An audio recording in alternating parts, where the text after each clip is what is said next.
أنفسنا ومن سيئات أعمالنا من يهدي الله فلا مضل له ومن يضلله فلا هادي له ونشهد أن لا إله إلا الله وحده لا شريك له ونشهد أن سيدنا وسندنا وحبيبنا وحبيب روحنا محمدا عبده ورسوله الذي أرسله بالحق بشيرا ونذيرا وداعيا إلى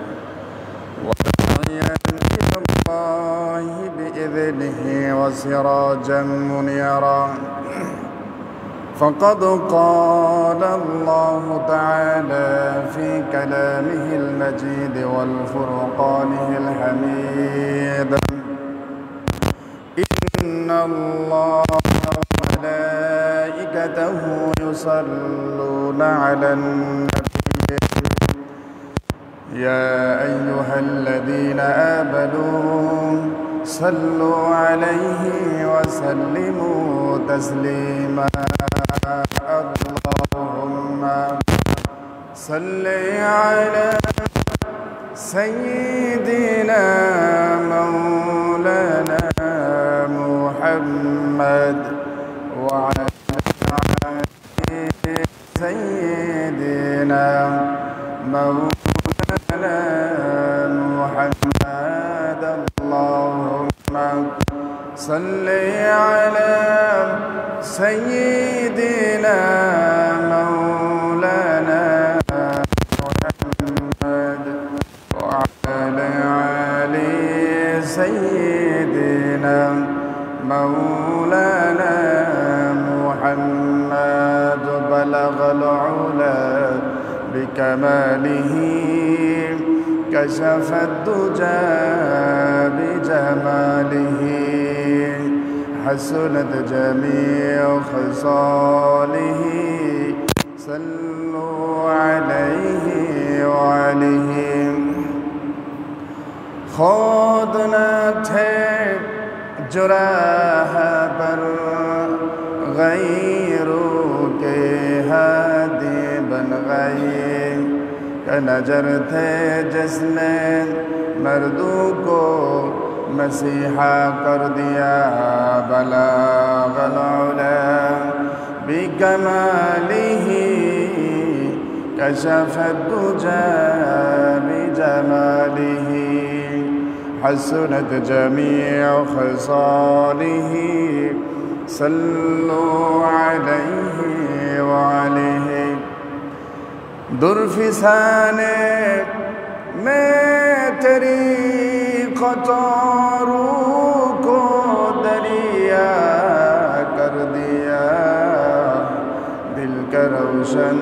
कर दिया आँखों को बीना कर दिया बलागल उला बिकमालिही कशफ दुजा बिजमालिही हसनत जमीअ खसालिही सल्लु अलैहि व आलिहि जिकिर करि ला इलाहा इल्लल्लाह ला इलाहा इल्लल्लाह ला इलाहा इल्लल्लाह सुब्हानल्लाह अल्हम्दुलिल्लाह ला इलाहा इल्लल्लाह ला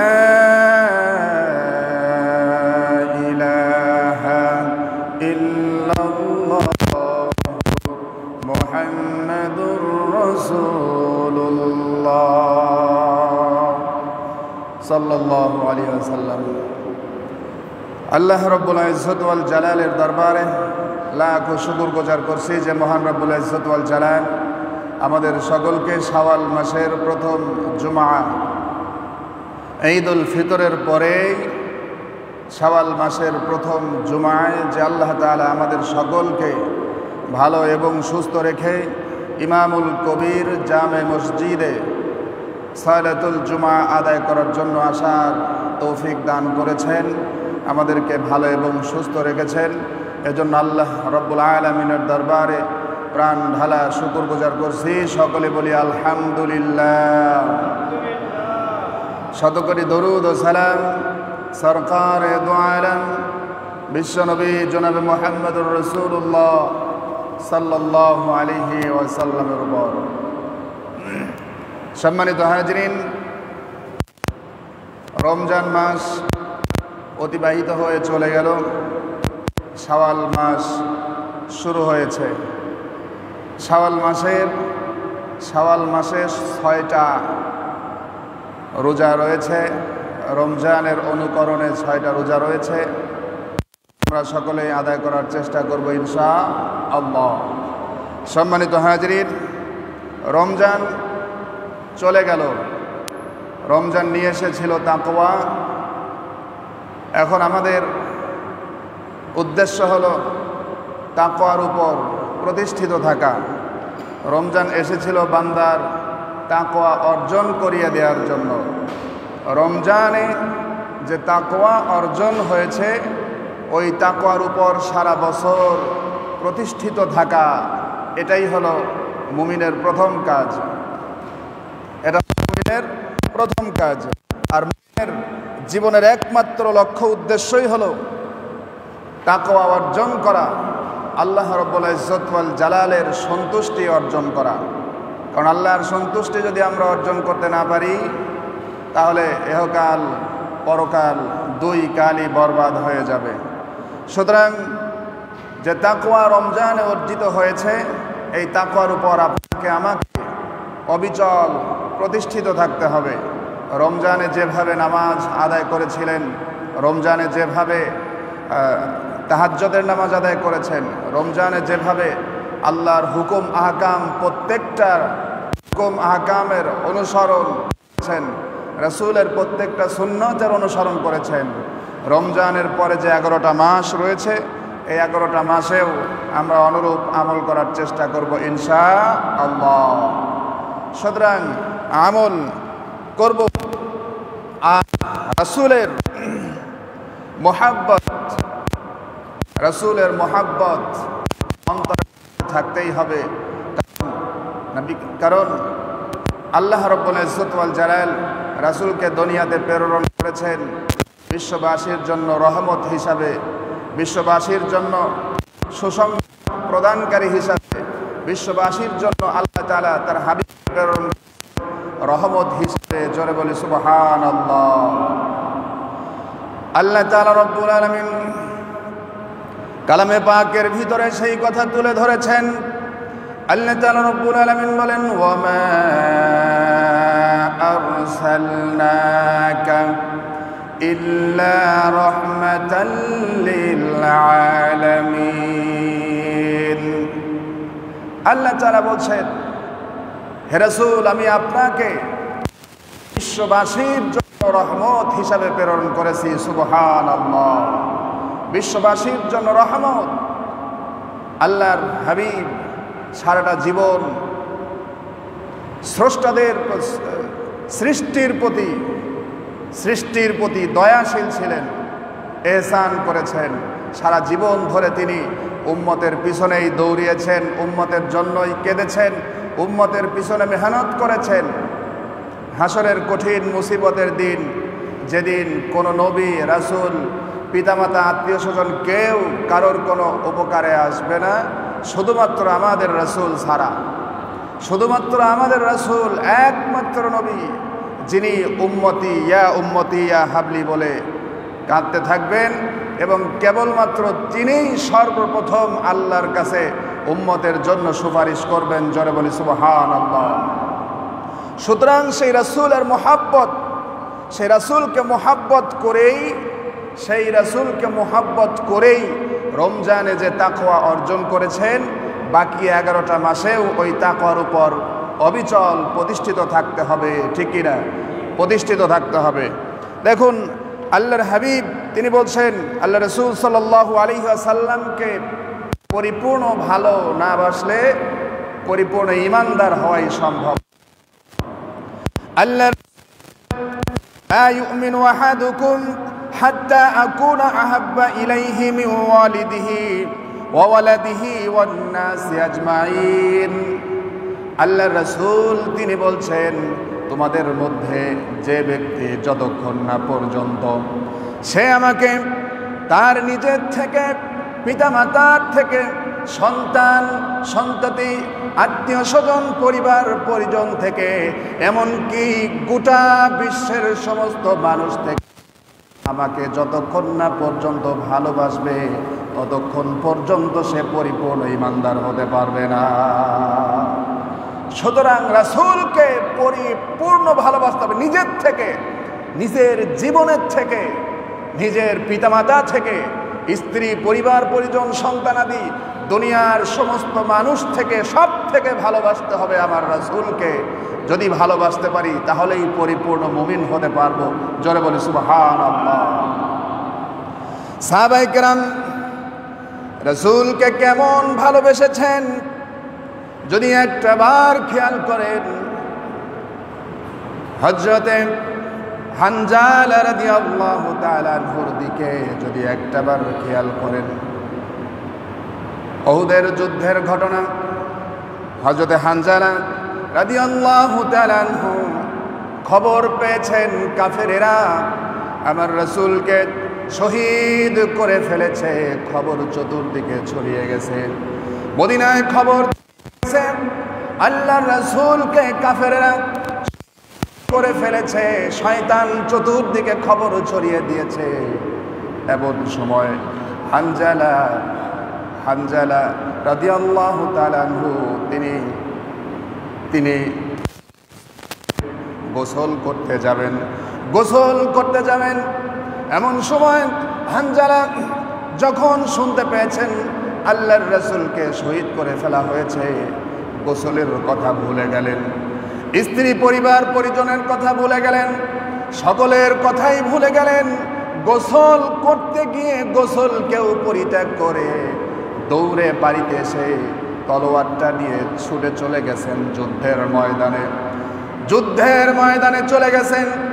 অসংখ্য কাফের মুশরিককে দিয়ে হানজালা রাদিয়াল্লাহু তাআলা আনহু নিজেও শাহাদাতের সুধা পান করে নিয়েছেন। যুদ্ধ শেষ হয়ে গেছে, দূরের থেকে একটা মহিলা দৌড়াইতে আসতেছে। দৌড়াইতে আসার পর বলছে, রাসূল সাল্লাল্লাহু বাবা বলছেন, ইয়া রাসূলুল্লাহ, ইয়া হাবিবাল্লাহ, আমার স্বামী কোথায়? তিনি তো জিহাদের ময়দানে এসেছেন, যুদ্ধ করেছেন। আল্লাহ রাসূল হানজালাকে খুঁজতে পাঠালেন। সমস্ত সাহাবীগণ হানজালা রাদিয়াল্লাহু তাআলা আনহুকে খুঁজলেন, পাইলেন না, পাচ্ছেন না হানজালাকে। মহিলা বলছেন, ইয়া রাসূলুল্লাহ, আমার স্বামী জরুর ছিলেন। শহীদদেরকে দাফন করা হয় গোসল ছাড়া, রক্ত মাখা শরীরে শহীদদেরকে দাফন করা হয়। গায়ে যে কাপড় পরা থাকে ওই কাপড় অবস্থায় রক্ত মাখা শরীরে শহীদদেরকে দাফন করা হয়। মহিলা বলছেন, ইয়া রাসূলুল্লাহ, আমার স্বামী জুনুব অবস্থায় তিনি এসেছেন। ইয়া রাসূলুল্লাহ, আমার স্বামীকে আপনি গোসল না করাইয়া দাফন করবেন না। আল্লাহর রাসূল হানজালাকে খুঁজতে পাঠালেন। কিছুক্ষণ পর হানজালার লাশ দেখতে পেলেন। আল্লাহ রাসূলের কাছে খবর চলে এসেছে। জিবরিল আলাইহিস সালাতু ওয়াস সালাম এসে বলছেন, ইয়া রাসূলুল্লাহ, ইয়া হাবিবাল্লাহ, হানজালা জুনুব অবস্থায় জিহাদের ময়দানে এসেছিলেন, শাহাদত বরণ করেছেন ইয়া রাসূলুল্লাহ। আর আল্লাহ তাআলা আপনার প্রতি তার ভালোবাসায় মুগ্ধ হয়ে আল্লাহ তাআলা হানজালাকে ফেরেশতাদের মাধ্যমে হাউজে কাউসার দিয়ে গোসল করায় দিয়েছেন। জোরে বলি সুবহানাল্লাহ। হাউজে কাউসার দিয়ে গোসল করানো হলো। আল্লাহু তাআলা লাশটা দেখতে যেতে চাইলেন। দেখতে গিয়ে দেখেন হানজালা রাদিয়াল্লাহু তাআলা আনহুর দাড়ি এবং চুল মুবারক থেকে মানুষ সবেমাত্র গোসল দিয়ে আসার পর যেমন দাড়িয়ার চুল বেবে ফোঁটা ফোঁটা পানি পড়তে থাকে, ঠিক অনুরূপভাবে হানজালা রাদিয়াল্লাহু তাআলা আনহুর দাড়িয়ার চুল বেবে ফোঁটা ফোঁটা পানি পড়ে জমিন স্পর্শ করছে। সুবহানাল্লাহ। সুতরাং রাসূলকে ভালোবাসতে হবে, এইভাবে ভালোবাসা আর বাসতে হবে, পরিপূর্ণ ভালোবাসতে হবে। সমস্ত সাহাবীরা রাসূলের ভালোবাসার প্রমাণ দিয়ে গেছেন। আজকে আমাদের কাছে দুনিয়ার মহব্বত বেশি হয়ে গেছে। সম্মানিত হাজরিন, তাই আল্লাহ রাসূল বলেন, লা ইউমিনু আহাদুকুম হাত্তা আকুনা আহাব্বা ইলাইহি মিন ওয়ালিদিহি ওয়া ওয়ালাদিহি ওয়ান নাসি আজমাইন। যতক্ষণ না পর্যন্ত তোমরা আমি রাসূলকে তোমাদের নিজের জীবনের থেকে, পিতামাতা থেকে, পরিবার পরিজন, সন্তানাদি, দুনিয়ার সমস্ত মানুষ থেকে আমাকে বেশি ভালো না বাসবা, ততক্ষণ হবে না। সুতরাং পরিপূর্ণ ইমানদার হতে রাসূলকে জীবনের সব চাইতে বেশি ভালোবাসতে। সুতরাং রাসূলের ভালোবাসায় আমরা রমজান মাসে যেভাবে ইবাদত বন্দেগী করেছি, তাকওয়ার উপর প্রতিষ্ঠিত ছিলাম, আল্লাহর হুকুম আহকাম পালন করেছি। রমজান পার হয়ে গেছে, সামনে 11টা মাস আমরা অনুরূপভাবেই আমল করার চেষ্টা করব ইনশাআল্লাহ। আল্লাহ তাআলা আমাদেরকে তৌফিক দান করুক, সকলে বলি আমিন। সম্মানিত হাজরিন, আল্লাহর হাবিব আর বলছেন, বুখারীর মধ্যে এসেছে, একবার ওমর ইবনুল খাত্তাব রাদিয়াল্লাহু তাআলা আনহুর সঙ্গে আলাইহি সাল্লামের সঙ্গে ছিলেন। তখন আল্লাহর হাবিব তার হাত ধরেছিলেন। এমন সময় ওমর, ইয়া রাসূলুল্লাহ, আমার জান প্রাণ কাদের সব কিছু থেকে প্রিয়, ইয়া রাসূলুল্লাহ, আমার জান প্রাণ থেকে আপনি সব কিছু থেকে বেশি প্রিয়। এমন সময় নবী করিম সাল্লাল্লাহু আলাইহি ওয়াসাল্লাম জান বাদে সব থেকে বেশি প্রিয়। ওয়াল্লাযী নাফসি বিয়াদিহি হাত্তা আকুনা আহাব্বা ইলাইকা মিন নাফসিকা, যতক্ষণ না পর্যন্ত আমি তোমার কাছে তোমার নিজের জীবনের চাইতে বেশি প্রিয় হব, ততক্ষণ পর্যন্ত তুমি পরিপূর্ণ ঈমানদার হতে পারবা না। আল্লাহ রাসূল ওমর রাদিয়াল্লাহু তাআলা আনহুকে বলছেন, যতক্ষণ না পর্যন্ত আমি তোমার কাছে তোমার জীবনের চাইতেও বেশি প্রিয় হব, ততক্ষণ পর্যন্ত তুমি ঈমানদার হতে পারবা না। তার মানে আপনার কাছে আপনার রাসূল কত প্রিয় হবে? আপনার জীবনের চাইতেও বেশি প্রিয় হতে হবে। সুবহানাল্লাহ। সম্মানিত হাজরিন, সুতরাং রমজান মাস বিদায় নিয়ে চলে গেল। তাকওয়া অর্জন করেছেন, তাকওয়ার উপর প্রতিষ্ঠিত থাকতে হবে। এর আগেও বলেছি, তাকওয়া হলো মানুষের জীবনের সব চাইতে বড় মূল্যবান সম্পদ। মানুষের জীবনে তাকওয়া হলো সব চাইতে মহামূল্যবান সম্পদ। তাকওয়া যদি কারোর ভিতরে না থাকে, ওই ব্যক্তি ততক্ষণ পর্যন্ত মুসলিম হতে পারে না। তাকওয়া অর্জন করবে, আল্লাহকে ভয় করবে, আগে ভয়, তারপরে হলো ঈমান। ঈমান আনবে, আল্লাহ তাআলা রব্বুল আলামিনকে ভয় করবে। ওই যে আল্লাহ তাআলা রব্বুল আলামিন কালামে পাকের ভিতরে বলছেন, ইয়া আইয়ুহাল্লাযীনা আমানুত্তাকুল্লাহা হাক্কা লা তামুতুন্না ইল্লা ওয়া আনতুম মুসলিমুন। আল্লাহ তাআলা রব্বুল আলামিন বলেন, হে ঈমানদারেরা, মুমিন, মুত্তাকিন, তোমরা আমি আল্লাহ তাআলা রব্বুল আলামিনকে ভয় করো, ভয় করার মতো ভয় করো। আর মুসলমান না হয়ে খবরদার মৃত্যুবরণ করো না। সম্মানিত হাজরিন, কখন কার হায়াত কোথায় শেষ হয়ে যায় আমরা জানি না। আমরা জানি না যে আগামী বছর আমরা আবার সেই মাহে রমজান পাবো কিনা, এটা আল্লাহ তাআলাই ভালো জানেন, ঠিক কিনা? আমাদের হায়াতের কোনো গ্যারান্টি নাই। মৃত্যু অবধারিত, মৃত্যুবরণ করতেই হবে আপনাকে। যারা সৃষ্টি হয়েছে, প্রত্যেকটা সৃষ্টি ধ্বংসশীল, মৃত্যু আসবেই। মৃত্যুবরণ করতেই হবে। এই তো দেখেন কত অ্যাক্সিডেন্টে কত মানুষ মারা গেল মুহূর্তের মধ্যেই। ঈদের মনে হয় 2 দিন আগেরই ঘটনা, মোটরসাইকেলে অ্যাক্সিডেন্টে এক পরিবারের আপন 3 ভাই একসাথে মোটরসাইকেল অ্যাক্সিডেন্টে মারা গেছে। এরকম অসংখ্য মানুষ অ্যাক্সিডেন্ট দুর্ঘটনায় মারা যাচ্ছে। মৃত্যু আসবেই, এ থেকে বাঁচার কোনো উপায় নাই। আল্লাহ তাআলা রব্বুল আলামিন তাই বলেন, কুল্লু নাফসিন যায়িকাতুল মাউত। আল্লাহ তাআলা বলেন মৃত্যু প্রত্যেকটা সৃষ্টিকেই, প্রত্যেকটা নফসকেই মৃত্যুর স্বাদ গ্রহণ করতে হবে। আল্লাহ তাআলা রব্বুল আলামিন কালামে পাকের ভিতরে বলছেন, আল্লাহ তাআলা রব্বুল আলামিন বলেন, আইনামা তাকুনু ইউদরিকুমুল মাউতু ওয়ালাউ কুনতুম ফি বুরুজিম মুশাইয়াদা। মৃত্যু থেকে পালানোর কোনো জায়গা নাই। কবি বলছেন, মৃত্যু থেকে যতই পালাও মৃত্যু তোমায় লইবে ঘিরি। যদিও সুদূর আকাশ পানে লুকাও সেথায় লাগিয়ে সিঁড়ি।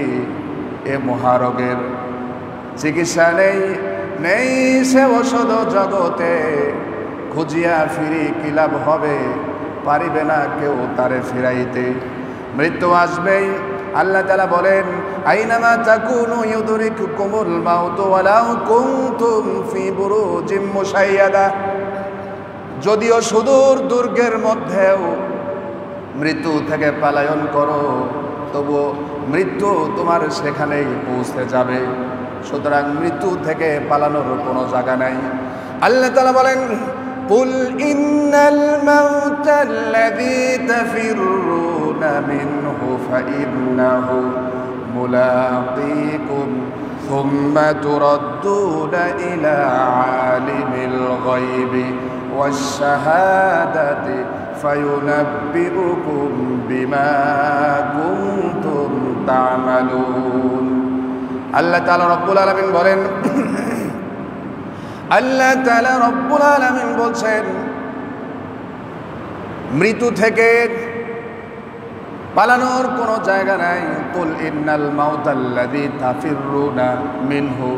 যে মৃত্যু থেকে তোমরা পালিয়ে বেড়াচ্ছ, ওই মৃত্যু তোমাদের পাকড়াও করবেই, কোনো সন্দেহ নাই। মৃত্যু তোমাদের পাকড়াও করবেই, কোনো সন্দেহ নাই। আর তোমাদেরকে এমন রবের সামনে উঠানো হবে যে রব তোমাদের সম্পর্কে সব কিছু জানেন, যা তোমরা নিজেরাও নিজেদের ব্যাপারে ভুলে গেছো। কিন্তু আল্লাহ তাআলা রব্বুল আলামিনের স্মরণে সে সব কিছু রয়েছে। এমন কিছু করেছ যা দুনিয়ার কেউ জানে না, শুধু তুমি জানো। আবার এমন কিছু আছে তুমি নিজেও ভুলে গেছো, কিন্তু সেটা আল্লাহ তাআলা রব্বুল আলামিনের স্মরণে আছে। আল্লাহ তাআলা রব্বুল আলামিন তোমাকে সব কিছু জানায় দেবেন।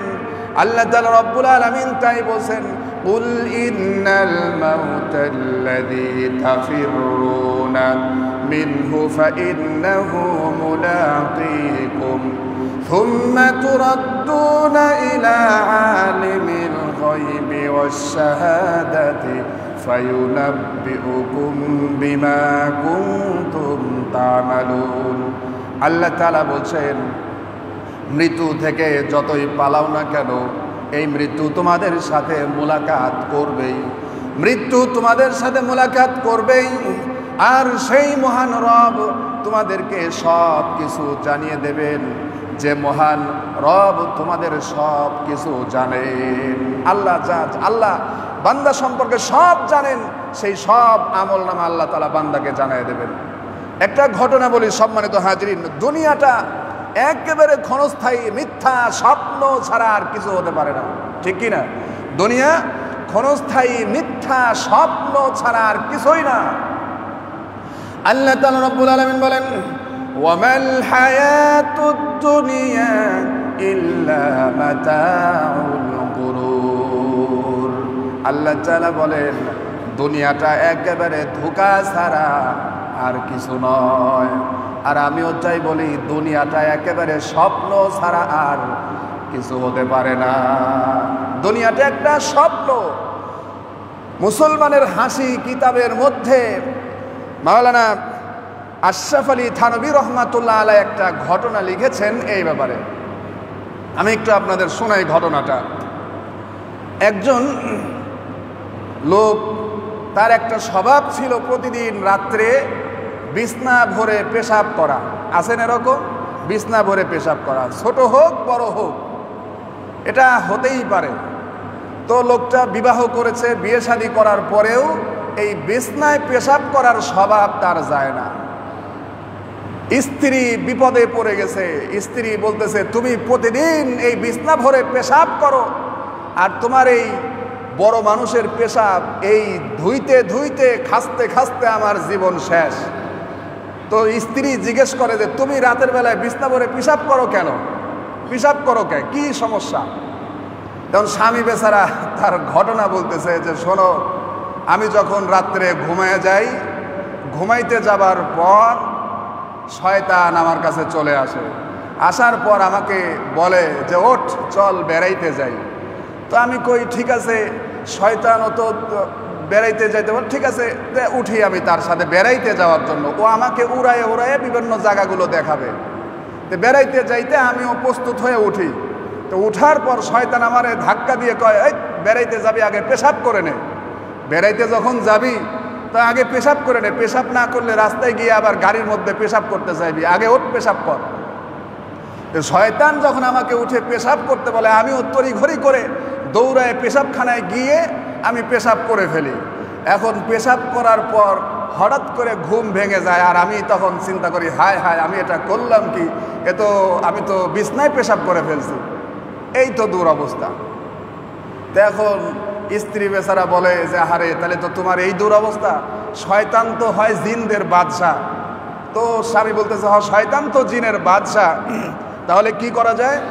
এখন স্ত্রী বেচারার খুব লোভ, মানে যে লোভ। আর একটা বিষয়, পুরুষেরা সংসার যতটা না গুছায়, নারীরা কিন্তু সংসারটা একটু বেশি গুছানোর চেষ্টা করে, ঠিক কিনা?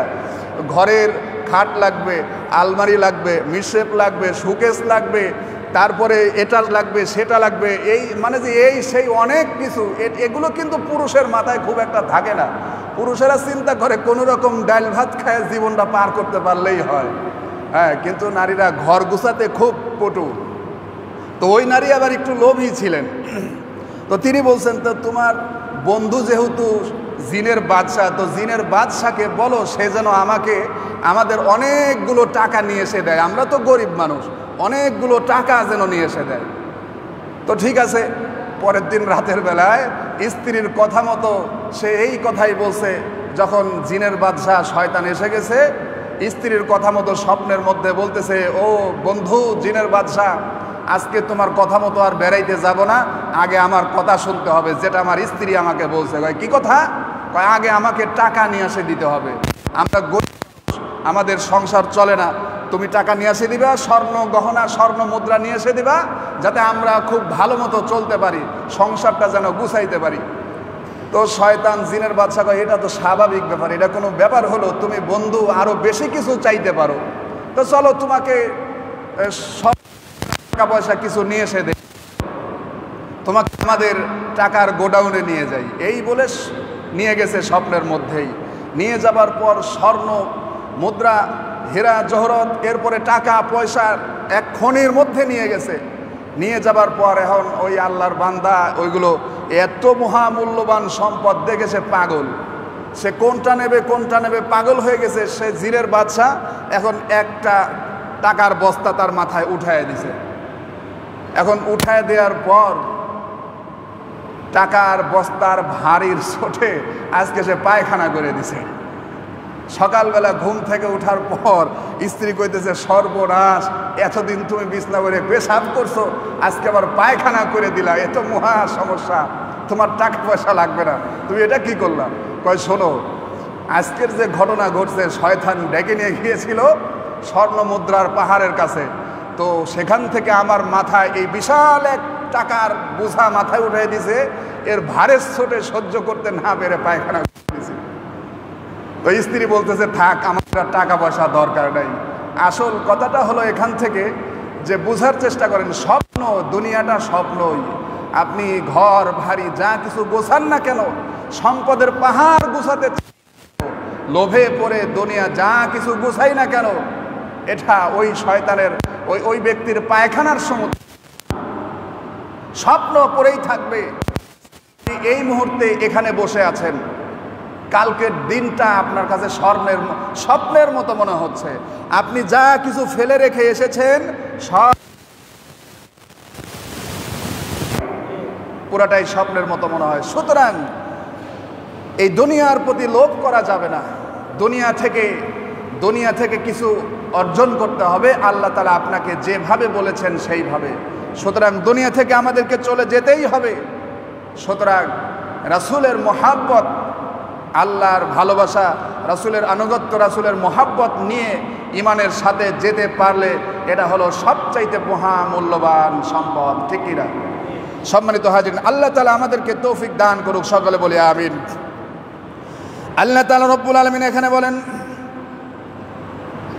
রাসূলকে ভালোবাসতে হবে, রাসূলের অনুকরণ করতে হবে।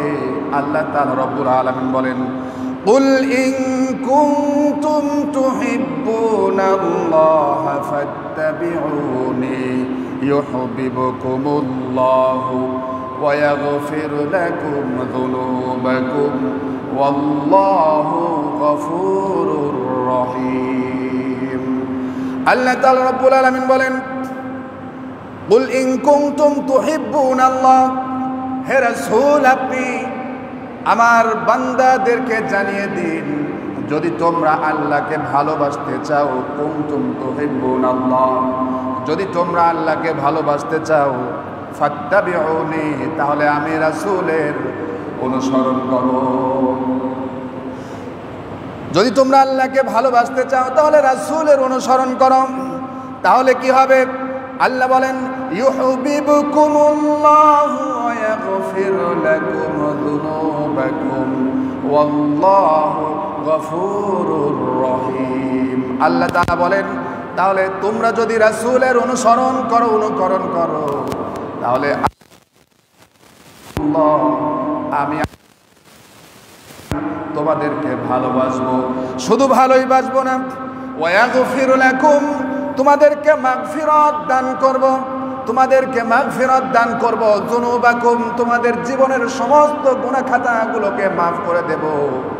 আর আল্লাহ তাআলা আল্লাহু গফুরুর রহিম, আর আল্লাহ তাআলা মানব মণ্ডলীর জন্য আল্লাহ তাআলা আপনাকে ক্ষমা করেই দেবেন, কোনো সন্দেহ নাই। আল্লাহর কাছে ক্ষমা চাইতে হবে। আমরা যে রমজানে একটা দোয়া পড়তাম বেশি বেশি করে, আল্লাহুম্মা ইন্নাকা আফুউন কারীম তুহিব্বুল আফওয়া ফা'ফু আন্না, হে আল্লাহ তুমি ক্ষমাশীল, হে আল্লাহ তুমি ক্ষমাশীল, সম্মানিত ক্ষমাশীল। সুতরাং তুমি ক্ষমা করতে ভালোবাসো, যেহেতু তুমি ক্ষমা করতে ভালোবাসো, সুতরাং হে রব, হে মনিব, তুমি আমাদেরকে ক্ষমা করে দাও। সুবহানাল্লাহ। কেউ যদি আল্লাহর কাছে ক্ষমা চায় আল্লাহ তাকে দেবে। দুনিয়া মানুষ নাই যে গুনাহ করে নাই, দুনিয়াতে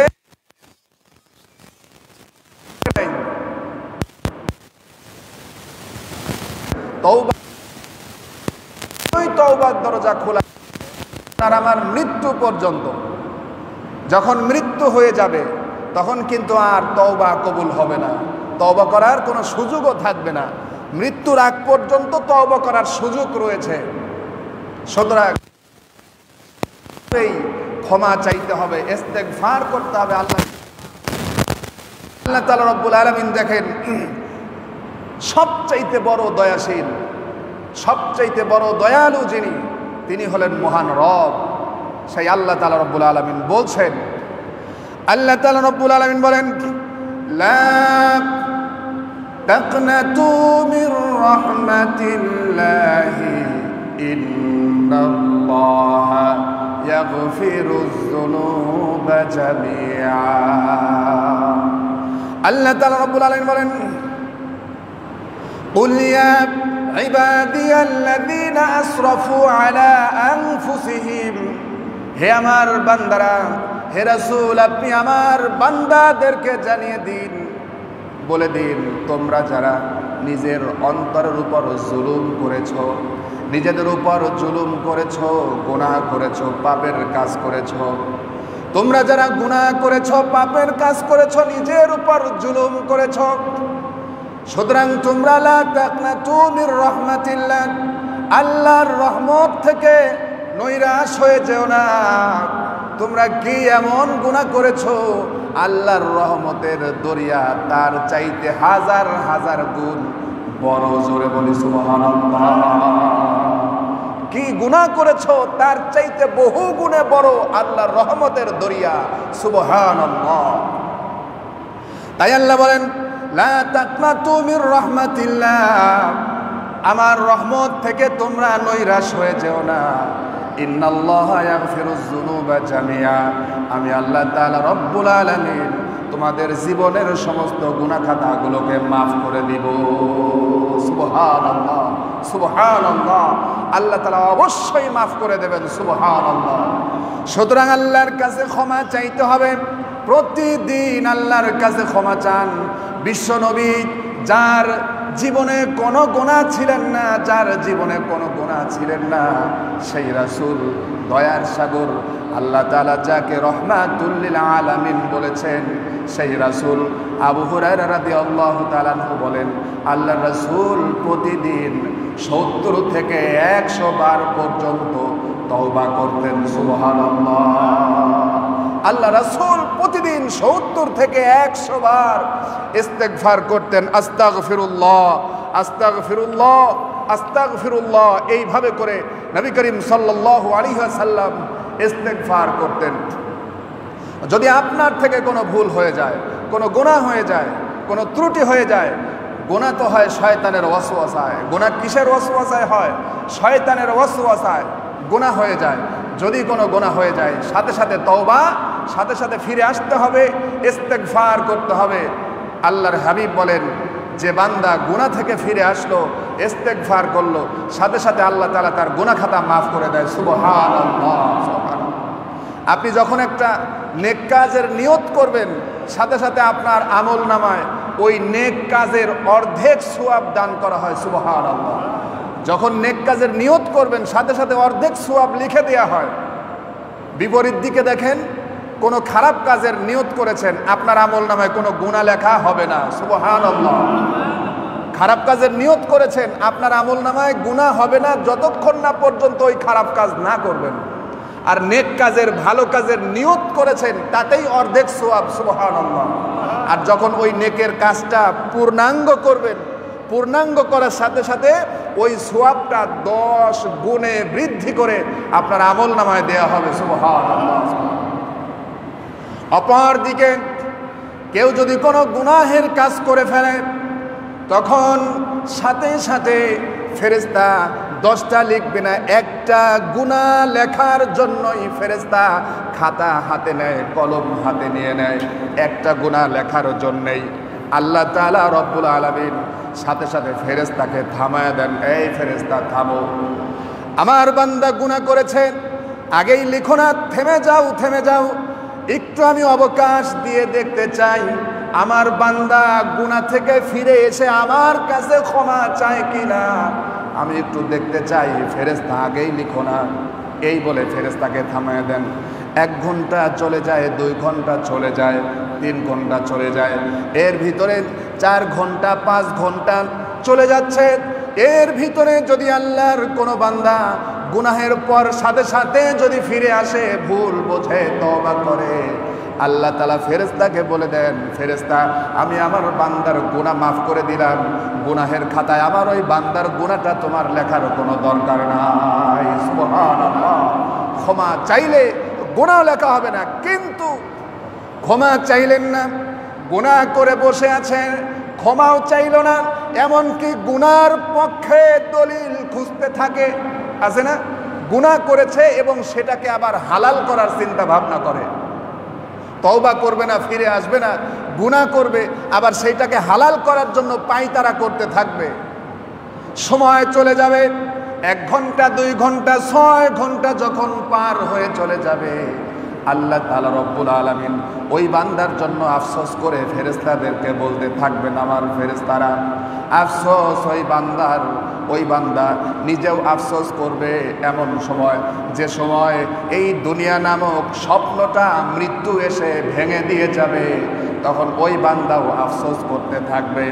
আল্লাহ তাআলা বলেন, যেহেতু ক্ষমা চাইল না, এবার তার আমল নামায় একটা গুনাহ করার কারণে ওই একটা গুনাহই লিখে রাখো।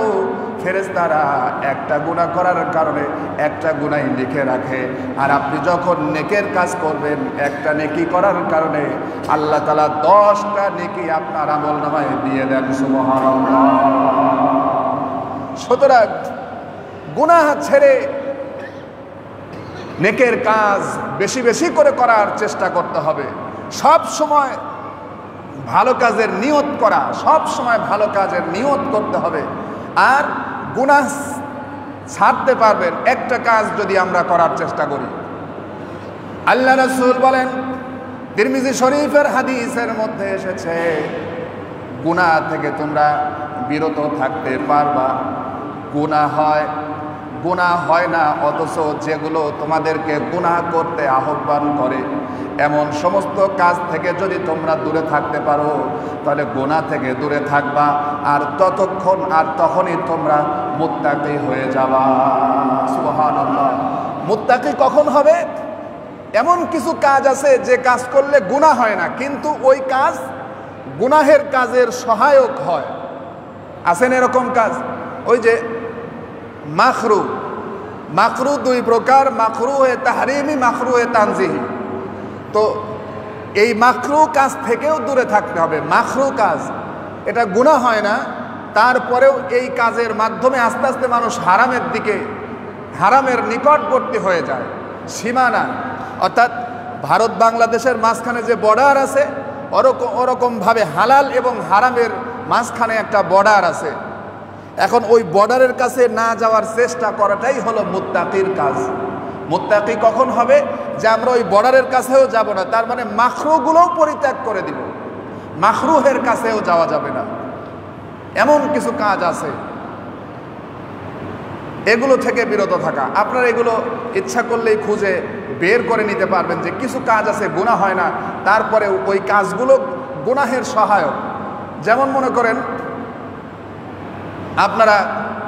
আমরা যেই হই না কেন মনে মনে চিন্তা করলো যে ওই যে আজকে অমুক একটা খারাপ কাজ করবে, হয়তোবা কারোর সাথে মিথ্যা বলবে, অথবা কারোর সাথে চগলখড়ি করবে, অথবা একটা ফেতনা ফেসাদ ঘটায় দেবে, সৃষ্টি করবে। এটা কেবল মনের ভিতরে কল্পনা করেছে, এই কল্পনায় কিন্তু তার গুনাহ হয় নাই।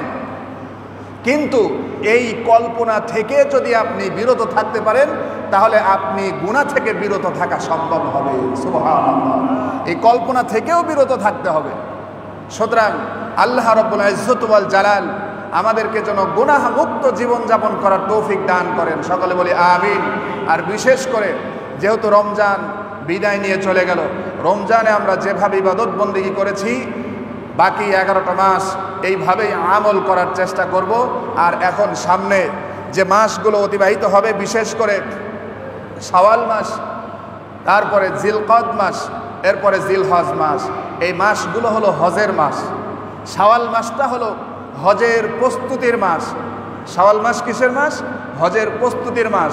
যাদের সামর্থ্য আছে তারা হজের নিয়ত করে ফেলেন এবং হজে যাওয়ার জন্য প্রস্তুতি গ্রহণ করতে পারেন ইনশাআল্লাহ। হজ হলো ফরজ, হজ ফরজ তাদের জন্য যাদের পরিবার চালানোর পরে হজ করতে যাওয়া আসার খরচ, এই টাকাটা যাদের কাছে থাকবে, কত খরচ যাদের কাছে থাকবে তাদের উপর হজ ফরজ।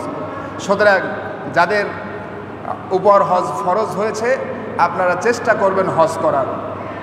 আল্লাহ তাআলা আমাদের সকলকেই যেন হজ করার তৌফিক দান করেন। সকলে বলি আমিন। আমিও চিন্তা করেছি যে হজ যদিও সম্ভব হচ্ছে না, চিন্তা ভাবনা করছি যে আগামীতে একটা উমরা করা যায় কিনা। অন্তত উমরা করা, জিয়ারত করা, উমরা করার একটা নিয়ত করেছি। করতে না পারলে নিয়ত করার বদলাতেই আল্লাহ তাআলা সওয়াব দিয়ে দেবেন। সুবহানাল্লাহ। নিয়ত করলেই অর্ধেক সওয়াব। আমরা সকলেই উমরা করার নিয়ত করে ফেলি, করতে পারি আর না পারি, নিয়ত করলে যদি অর্ধেক সওয়াব হয়, নিয়ত করলে তো কোনো দোষ নাই নাকি? নিয়ত করে ফেলেন। তবে আমি নিয়ত করেছি এবং চিন্তা ভাবনাও চলতেছে যে আগামী কুরবানির ঈদের পরে, যখন সময় হবে কুরবানির ঈদের পরেই এটা উমরা করার চিন্তা ভাবনা করতেছি। বিশেষ করে এই ব্যাপারে আমাদের মঞ্জু ভাইও একবার আমার সাথে পরামর্শ করেছিলেন যে হুজুর একটা চিন্তা ভাবনা করেন, আমরা একসাথেই যাওয়ার চেষ্টা করব ইনশাআল্লাহ। তবে আপনাদের মধ্য থেকেও যদি আপনারা কেউ থেকে থাকেন উমরা করার জন্য, আমরা একসাথে ইনশাল্লাহ যেতে পারবো। উমরা করতে খুব বেশি টাকার প্রয়োজন হয় না মনে হয়, 1,10,000, 15,000, 20,000, 25,000 এর মধ্যেই উমরা করে চলে আসা যায়।